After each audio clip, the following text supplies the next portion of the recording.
This is an interview with United States Army veteran Peter Connal. Today's date is August 14th, 2025. Pete was born on May 12, 1937. He served in the Central Army Group NATO in Seckenheim, Germany during the Cold War during the early 1960s. My name is Dave Holman. I'll be conducting the interview, and Matt LeBeau of Guilford Public TV will be filming the interview. So, Pete, where were you born? I was born in Jersey City, New Jersey.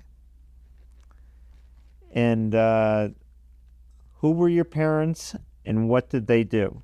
Well, my mom was Catherine Foligno Connal, first generation, lived in Hoboken, New York. New Jersey. Sorry. And your dad? Dad, Alexander Allen Connal. He was a Scottish immigrant. He was a naturalized citizen and worked for Con Edison in New York. And did your dad or your siblings, did any of them serve in the military? Well, it's a good question, and the answer is yes. My dad, at age 42, went to OCS for the Merchant Marine at Fort Trumbull and New London. He ended up graduating with honors. They wanted him to stay and teach at the academy, but he decided that he signed on to go to sea. So he was the chief engineer on the USS Marshall Victory, which was a troop ship bringing Army guys basically to Europe near the end of the war, and then later bringing them back. Did he apply to other branches before he ended up in the Merchant Marines? You know, interestingly, he did apply to the Navy, but they said they would have given him an officer's shot if he had any other U.S. military experience. The only experience he had was as a teenager. He was working at Stirling Castle in Scotland, where a doctor was giving exams to enlistees in the Argyll and Sutherland Highlanders. So Dad was a cadet in the Argyll and Sutherland Highlanders, but it didn't count as far as the U.S. was concerned. Unbelievable. So anyway, you went to school in Jersey City? No. Mom and Dad moved to northern Manhattan, where my dad was working at Sherman Creek Generating Station. Doing what? Initially as a wiper, but he went to night school to learn about steam boilers, and he worked his way up and became the most knowledgeable employee that they had on steam boilers, which was important. If there was a breakdown someplace, he'd be off in the middle of the night. And he ended up as the chief of the generating station. Wow, he's a success story. He lived the American dream. He did okay, absolutely. So where did you go to school, Pete? I went to school in Yonkers, New York, PS 15, from grade school. And then Roosevelt High School, also in Yonkers. And that so happened that in sixth grade, my teacher there gave me a book on Robert's Rules of Order, which was kind of interesting. And I kind of used that and got elected class president in sixth grade. And I was president right through high school and on to other things as well, fraternity president at Middlebury and so forth. So wait a minute, you were president 6th grade, 7th grade, 8th grade, 9th grade, all the way? All the way. That is incredible, Pete. Yeah. So after high school, you went to Middlebury College? Middlebury College in Middlebury, Vermont. Graduated in 1961. And were you in the ROTC there? I did join the ROTC, Army. And so tell me about the ROTC. Well, the summer of my junior year, we had to go 6 weeks to summer camp, which was at Fort Devens in Massachusetts. And it was a very interesting experience. I got into a little trouble at the beginning, but only because I wanted to get my rifle cleaned and make sure that I was able to get out on leave to see my girlfriend, who was leaving to go to Europe with a bunch of girls to study art or something. Her uncle had a summer house in Lunenburg, Massachusetts, close to, and her parents were there, and they invited me to come for the weekend. But the officer next door, who was in charge of rifle inspection, wasn't very cooperative. But he finally let me go. I had never said anything, but he kept refusing that I had a good, clean rifle. Meanwhile, the young kids that were with me from Yukon and St. Peter's, who coming very proficient in cleaning the M1. So they, after a couple of times, they had me sit down. They cleaned the rifles.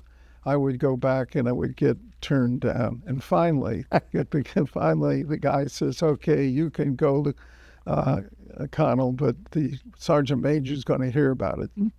So when I got back after the weekend, the sergeant major, which is a good guy, he was in the 10th Mountain Division out in Colorado, but a great guy. And so he had to give me some duty picking up cigarette butts after supper for a couple of nights, but he understood.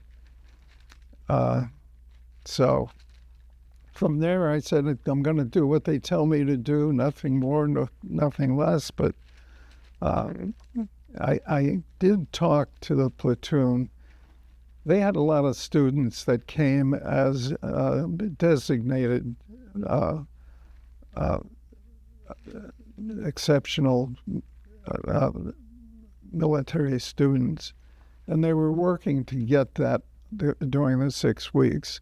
And sometimes it was silly because, if you were in a position of leadership, they wanted everybody to support them so they looked good. But when they got out of that position, they weren't ready to support the other guys. So the only position I had of leadership was a platoon sergeant for 3 days or something. And I mentioned to my platoon that I thought it was terrible that they didn't cooperate, or some of them didn't cooperate when they didn't have a position of leadership.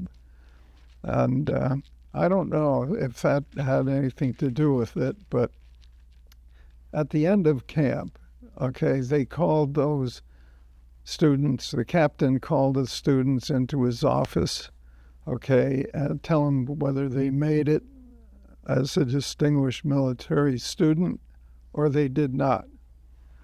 Of course, I wasn't in the running for that, but the kid that had a bed next to me from Greek descent, but going to University of Connecticut, wanted it so badly. And he came out after seeing the captain, and he got turned down. He had tears in his eyes. I felt so bad for the guy. And last, the captain calls my name, and I go in, and he tells me they're going to send me back to school as a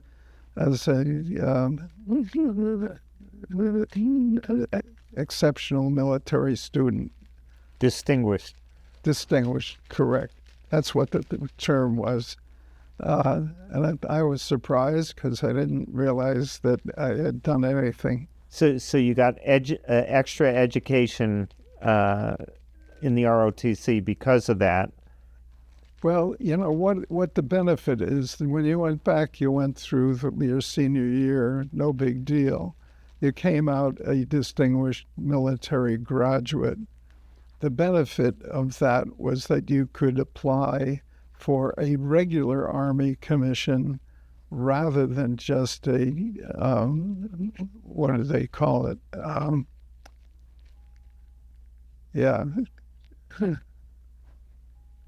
Let's just leave it at that. Normally, you wouldn't get a regular Army commission. That was special. So when you go to ROTC, what is your commitment after you graduate? You know, it was interesting because back then you could do 2 years or 4 years, or you could get 6 months active duty and then a long time in the reserve. And initially, because I had this outstanding military student business. Distinguished. I keep saying the wrong word. Distinguished. You could apply for a regular Army commission, and basically this is what I did. And I received orders back that I had been accepted in the Quartermaster Corps, but the first 2 years being in the infantry, and then the second 2 in Quartermaster. Unfortunately, I forgot I was engaged at the time, and my wife to-be didn't think that much of waiting 4 years. So I turned down the regular Army commission. And then I was looking for something that would put me in a nice warm office in the middle of the winter at one of the forts. And I was told that adjutant general, or kind of the paper pushers, and that would do it. So I applied for that, and I got it, which after branch school, I would go to a Army post office or recruiting station, something of that nature. So you graduated when, Pete, from Middlebury? In 1961. And then when did your orders come through for your military service? Well, they came through before I went active duty. Active duty started at Fort Benjamin Harrison, the school for Adjutant General School. And it was there, I think it was June through October. And when I was there, they had me going to Fort Wayne, which it was the fort, not the town. The Fort Wayne was on the Detroit River in Detroit, Michigan, in between a couple of, as I understand it, a couple of factories. So 2 years in Detroit didn't sound great. I went to the major in charge of assignments, and he said, "Where would you like to go, Lieutenant?" I said, "We," because my wife was with me at the time. would like to go to Europe. And his response was, "You're in luck, Lieutenant. They just opened up assignments for 2-year AG lieutenants." So I applied, and I received the confirmation.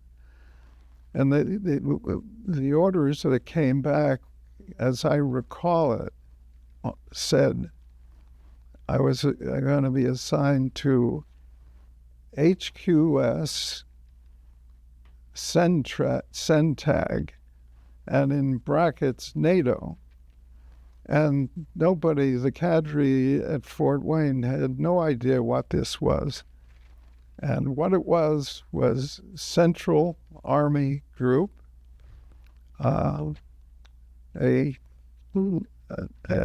headquarters that was, the mission was to use the 7th U.S. Army and the 1st French Army and the 2 German corps.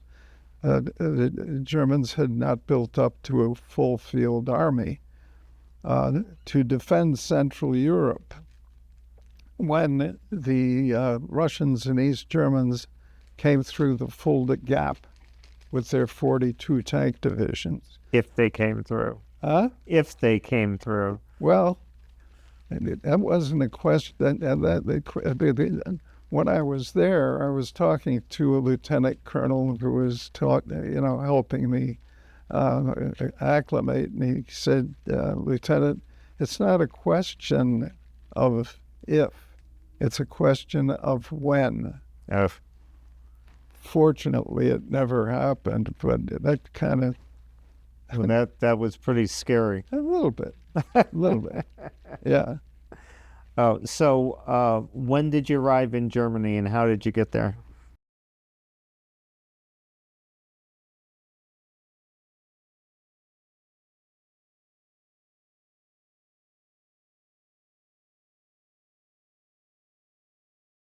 I flew on a military flight that had mostly families of troops that were over in Germany.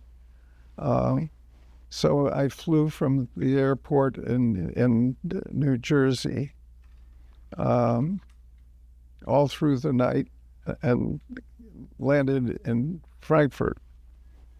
From there, I took the train down to Heidelberg, and I was met by Chief Warrant Officer Pill, who was working at CENTAG and given the mission of picking up this lieutenant. And you got there when? When would that have been? October of 62? Yeah. Oh, okay. Yeah. And so when you got there, what were your responsibilities, Pete? Well, it was interesting because what the colonel, who was the adjutant general of this general headquarters, what makes it a general headquarters? If you have a general running the place, then you are in a general headquarters. We had 3 generals, actually. There was a 2-star general, U.S., General Ferguson, and then 2 brigadier generals, 1 star, 1 French, and 1 German. So in the general headquarters, the AG was a colonel. At the time, Colonel Purrington, my new boss, was a lieutenant colonel waiting for his full bird to come through, which did happen. But he was a great guy. And what he had done, he had his subordinate, a major, which he had when I got there. But he traded that slot for a lieutenant and a captain, i.e. 2 for 1. And so he got me, and then the U.S. Army canceled the captain's job. So it was the colonel and me. and I was the only lieutenant in the headquarters. Everybody else was, at least a major and above. You were a low man on the totem I pole. was a low man, and nobody could understand why the heck I was there. It was interesting. So, what kind of things were you doing there? What did I do? Okay, the first thing was they cut orders on me, making me the top secret control officer, documents control officer. And because there were both American and NATO classified documents, I had to get a top U.S. secret and a cosmic, which was the NATO top secret clarification. What do you call it? Certification. Yeah. So anyway, What did that involve? Huh? What did that involve? I mean, did you have to take Nothing. nothing? Okay, they had to just check me out from whatever end they did, but I got those two clarifications. And I worked in a vault, okay, with 15,000 secret documents, which was interesting. But not only there, I had an office in the vault. I had personnel that worked there, a sergeant and several enlisted young guys. And I had another thing was I was the postal officer, and also I had some things to do with the officer club. Okay, that I forget exactly what they were, but that was minor. But it was all very interesting. So, how did you get into the vault? Was there a secret code or something that only you knew? Or? Well, by the time I got there, it was open to me.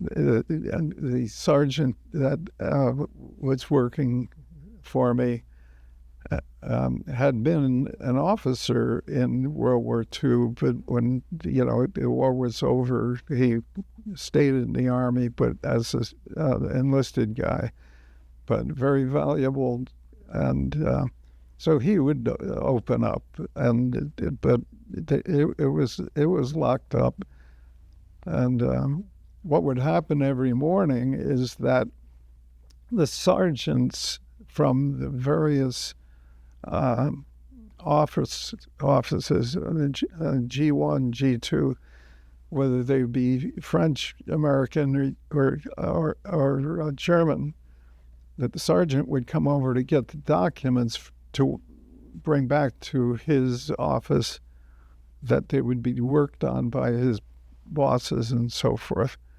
And it was definitely an interesting thing to watch, as a French sergeant was in line and got his and would leave, but there would be a German sergeant behind him, and the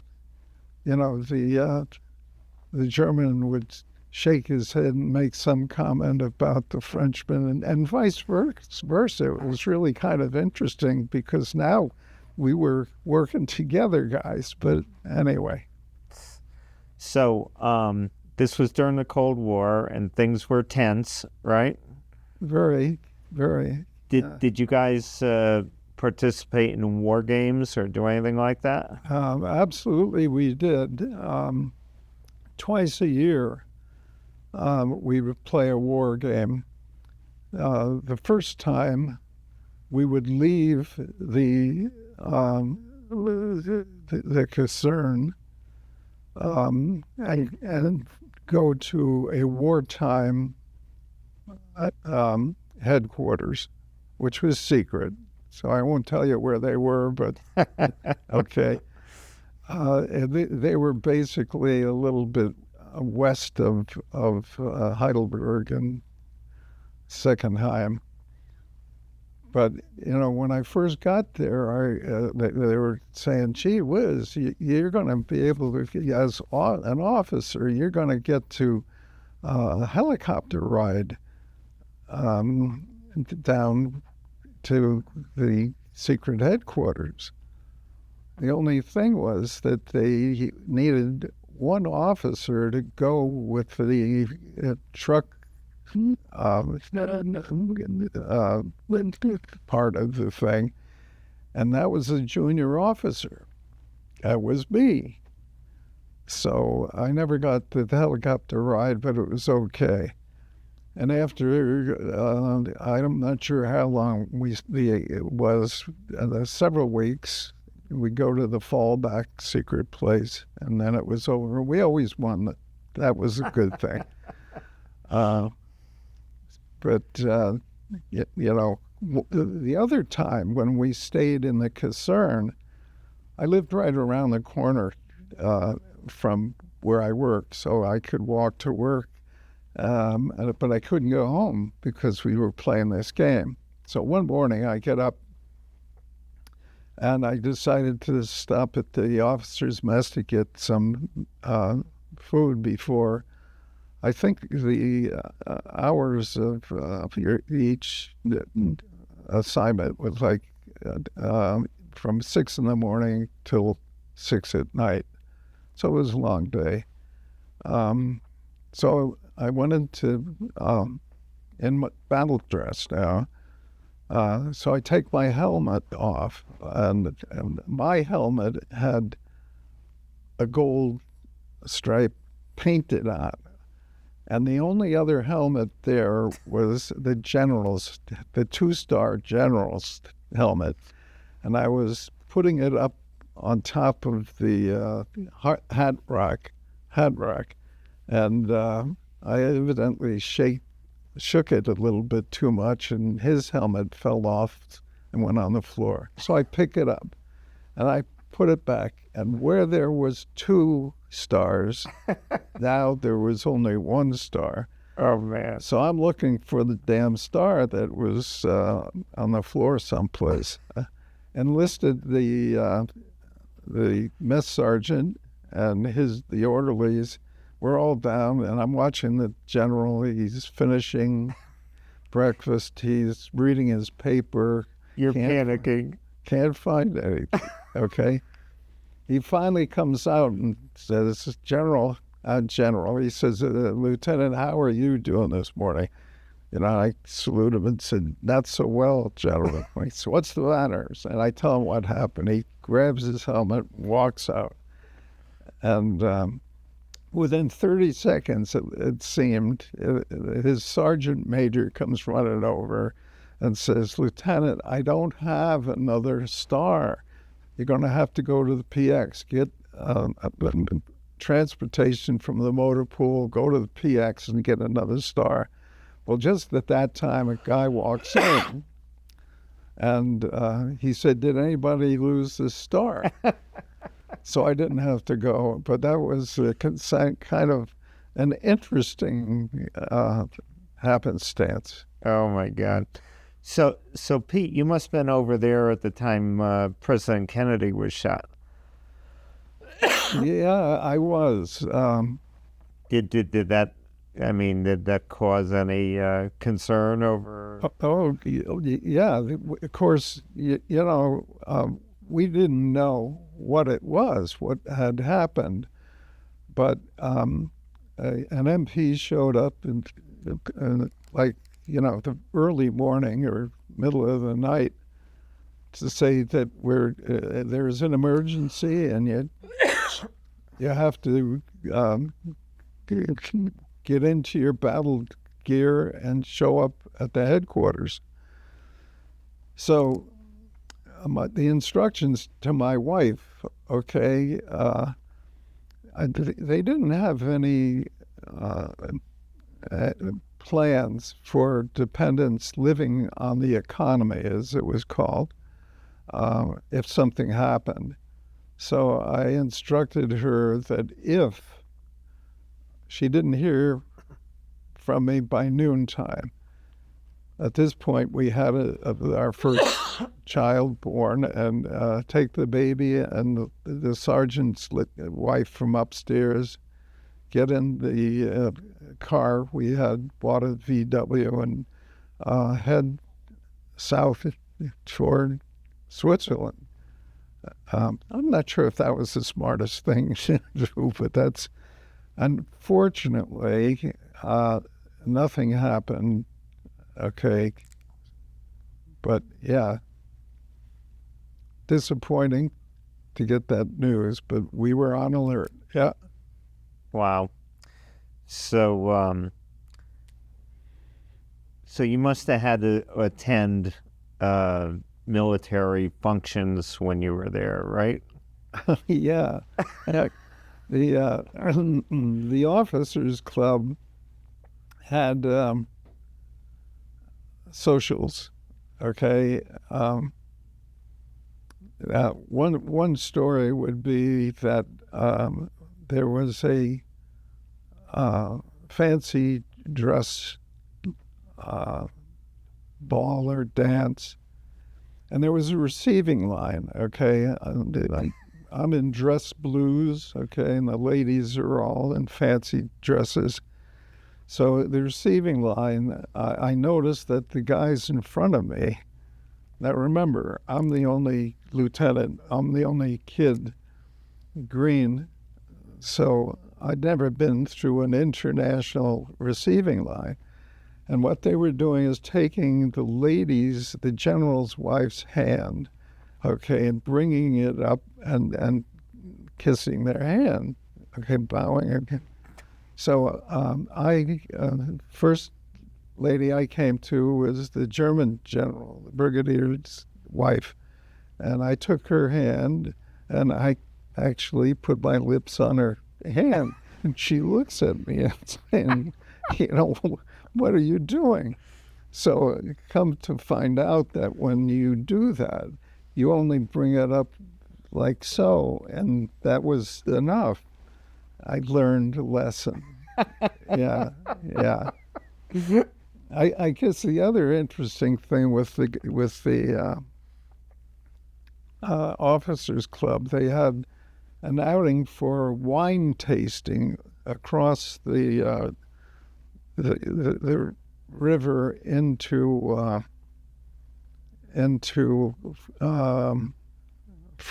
France.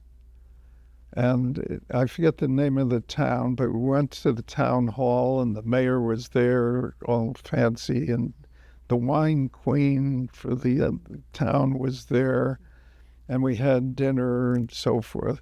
And then the wine tasting, okay? I happened to be with the only other lieutenant in the headquarters that was in the finance area.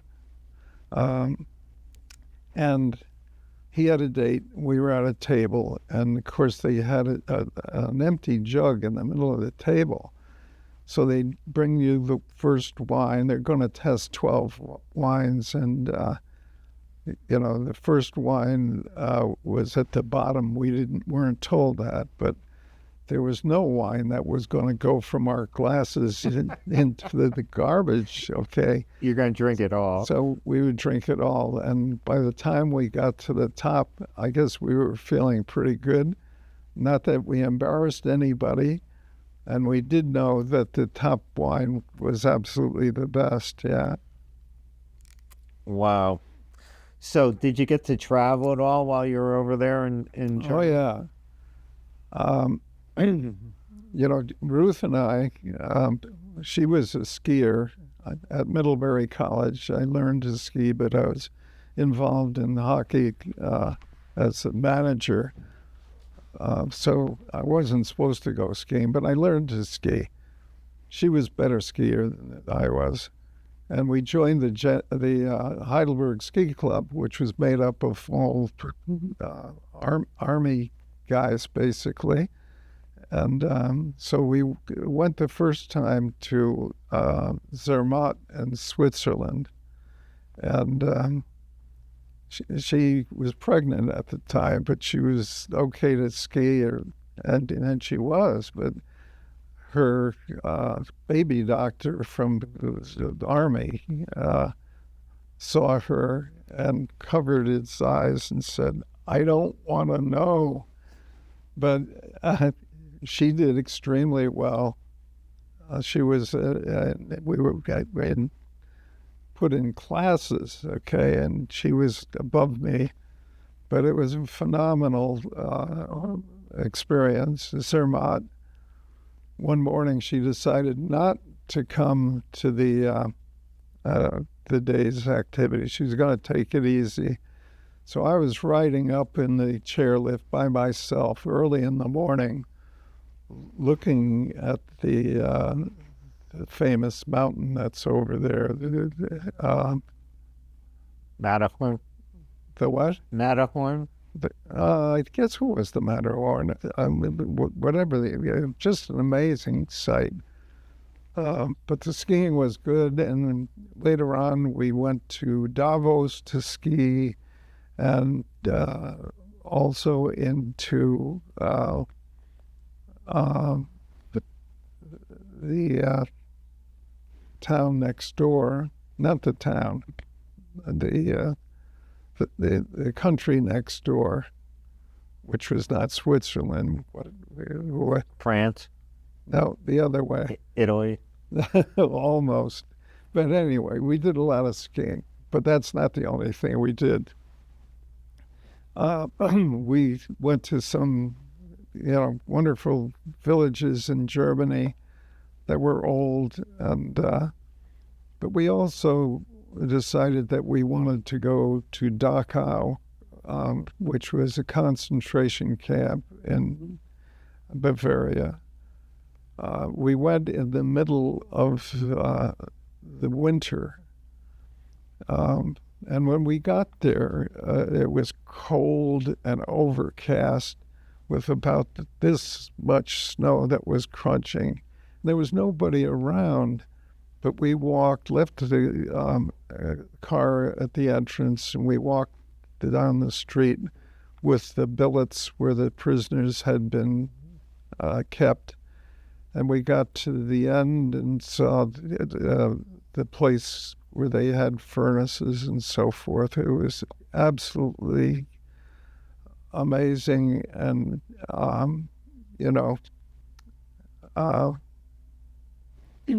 an experience that will always be remembered.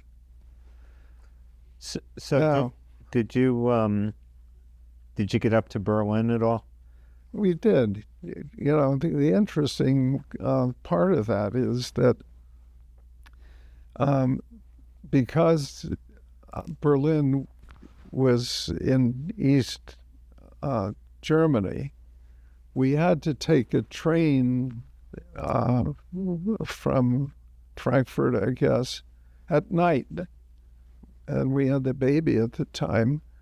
But we had this experience of traveling through the night, and we were warned. Now, the Russians and East Germans are going to check that the windows of the train were all blackened out, and not to say anything or do anything, okay, which we didn't. And we got through, and we had a billet I think it was at the Air Force place. And, we did see Checkpoint Charlie and so forth. We did not go into the East German zone, but we did see that. Did you feel nervous over there? A little bit, nervous with my top secret clearance. I thought a little bit, but anyway, it worked out. Nobody bothered us. And did you see Russian guards? No. Oh, yeah. Well, yes. But we did a lot of, in Germany, you have a lot of castles, and the German people love to walk on the weekends. And, we'd go to one castle, and there'd be people walking, so forth. I mean, Heidelberg Castle is and hopefully we'll be able to show you a picture. The old Heidelberg Castle. Now, bear in mind that during World War II, we did not bomb Heidelberg. It was a university city, and it had the old castle. They did nothing of value there that we had to worry about. So it wasn't bombed. It was very pristine. So we got the old castle and the huge beer barrel wine barrel. They had this huge thing that was a story tall that the Prince of the Palatinate would collect his taxes in wine and put into this huge, and the student prince bar was downtown, and I would recommend to anybody to see Heidelberg. It's an interesting city. So I see you got a couple of beer steins there. Oh. What's the story with those?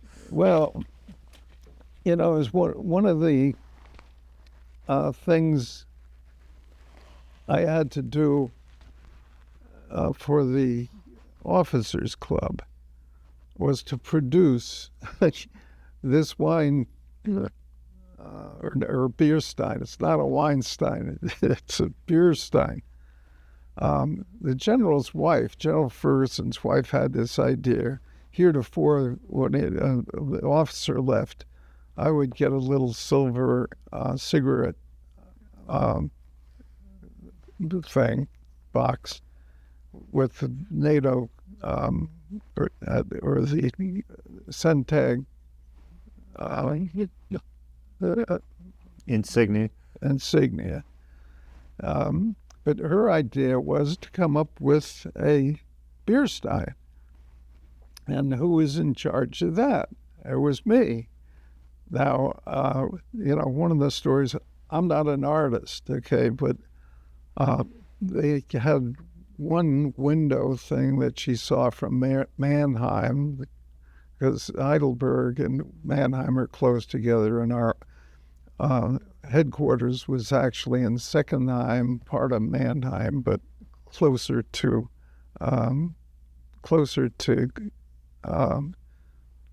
downtown Heidelberg. So this is Heidelberg. And then with our Centag badge. Yep, insignia. Okay, and the French flag, the German flag, and the U.S. flag. And then the person's name, in this case, it's First Lieutenant Peter Connal. Oh, it was by the time this was done, I was a first lieutenant, Headquarters Central Army Group. And the dates that I was there, 62 through 64.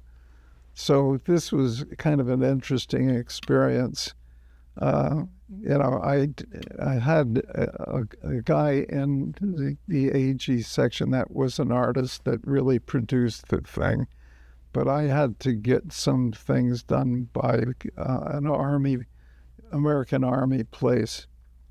I forget what it was, but I was basically a scrounge because I didn't have any money to pay for anything but the guy said yes, they could do whatever we needed done, and he asked me how it was going to be paid for, and I said we don't have any money.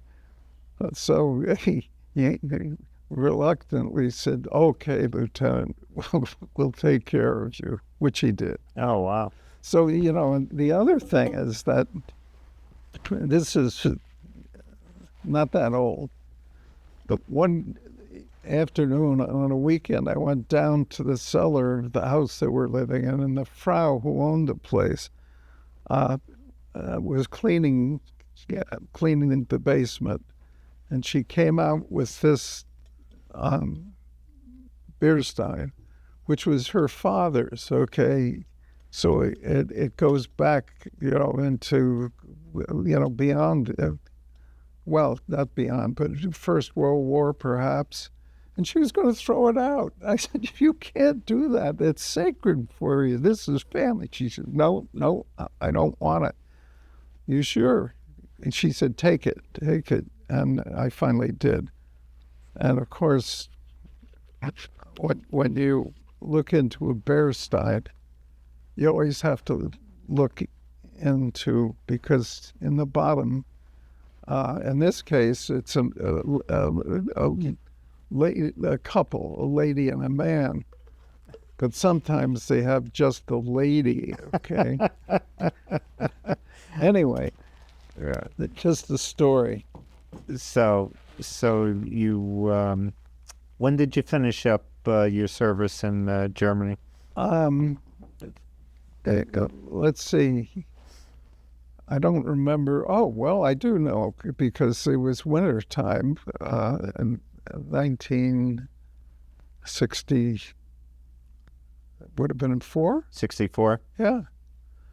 I got orders to report to Bremerhaven, and I have the ship's name on my notes, but that's not important. So you came back by ship. Yes, a troop ship. And how was that? Well, in March, after all of the winter storms, the Atlantic can be very stormy. So I, being an officer, junior officer, they had a place where you would share the room with 3 other guys. And we were unaccompanied. We didn't have our wives with us. My wife had come like 2 weeks prior to us.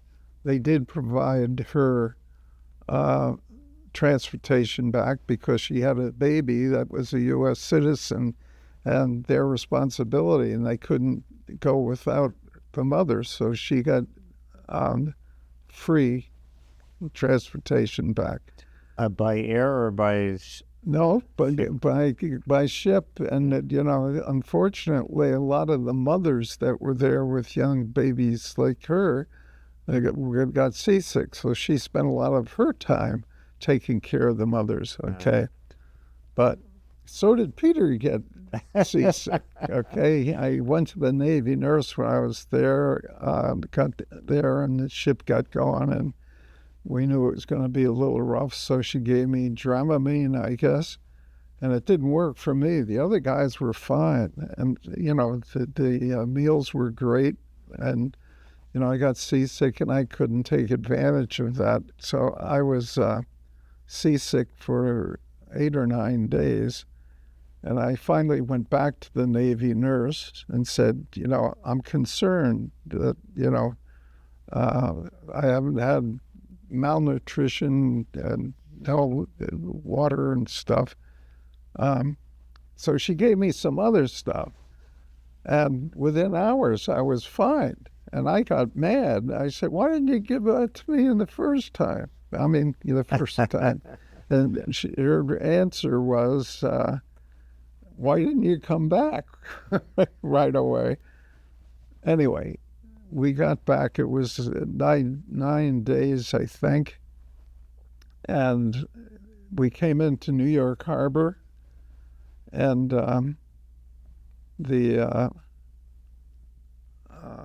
I remember going topside. It was early morning to see the Statue of Liberty, and I saw the Statue of Liberty the first thing I came when I came back. The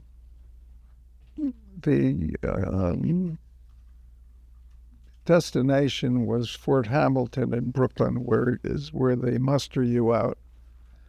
And one of the things there was that I used all of our 30 days leave time, and yet on my records there, they were giving me 30 days worth of money back. So I said, wait a minute, I don't think this is right. And they said, Lieutenant, it's done. But I didn't do it, okay? The sergeant major in the division and the two sergeants that worked for him, I guess they thought I was okay. Wow. So, did you have a job waiting for you when you got back home? Yes. I had come at a job out of college with Procter & Gamble. It was very competitive, and there were students from like 11 other colleges that were vying for this one job, and I got it, so I thought it was pretty special. So that was waiting for me. I mean, I had already started before I went into service. So, did you ask any of these generals you work for if they'd write you letters of recommendation or anything? Well, you know, including the one you knocked the star off his helmet. Actually, he did write a letter of recommendation, and the two other brigadiers did. But Colonel Purrington, you know, he is going back a little bit, back up a little. He called me into his office one day, and he said, Pete, we want you to stay in the Army. We will send you to Harvard Business School if you decided to do that. I hadn't mentioned that earlier, did I? Mm-hmm. No. So I had to think about it, but tell him that I wasn't interested. No. Well, I was interested, certainly, and I was, you know, thanked him very much for considering that. So anyway, he did eventually rotate, and I should mention this because when he did, his replacement had not come in, and they needed somebody to be the adjutant general of this general headquarters. And again, it was me. So I have orders. I would go into the big office with the flags on the left and flags on the right every morning, and had to sign, initial at least, all of the orders that had come into the headquarters during the night before it went out to the various divisions. And one morning I look up and there's the general, Ferguson, two-star guy. He come down to see his adjutant general. He stopped at the door to the office. He leaned against the door frame with his hand against his chin, and he just kind of shaked his head. Of course, I had jumped up to salute and say, good morning, General Ferguson. He never said a word. He was there for what seemed like a long time, but without saying a word, he just turned around and walked away.